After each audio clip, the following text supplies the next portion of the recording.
There's been a series of protests across the country by citizens over alleged human rights abuses, especially torture by security personnel. Hence, when President Buhari signed the anti-torture bill into law in December 2017, many described it as an important milestone that would check the menace.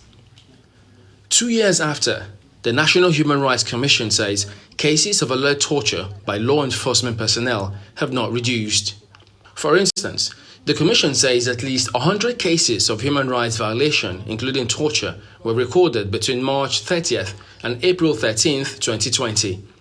The report also notes that 18 extrajudicial killings by the police were recorded during this period. The first generation of rights. Part of efforts to reduce these ugly statistics is one reason why the National Human Rights Commission and Access to Justice is having this training for police officers in Abuja. The focus is on finding alternative to torture. As a law enforcement personnel, your ultimate aim in terms of criminal justice administration is to ensure that you protect the society and also bring to justice criminals. And in doing that, you are expected to do investigation and bring evidence before the court to be able to ground a conviction. So the Evidence Act is a very important law that helps you as a tool to achieve that aim.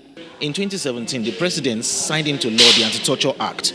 One expected that with the act, there would be a reduction in cases of torture. But instead, what we seem to have is an increasing number of cases of torture. The 2017 Anti-Torture Act criminalizes the use of torture or coercion for extracting evidence from a suspect. It also recommends a one-term imprisonment of not more than 25 years for anyone who is deemed to have committed torture.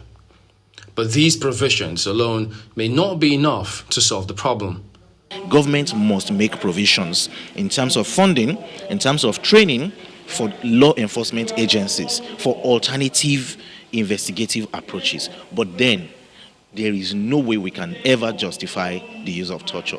The police force has a constitutional duty to maintain law and order. Experts say to effectively carry out this duty, there's need for funding and training of personnel in order for them to act within the law.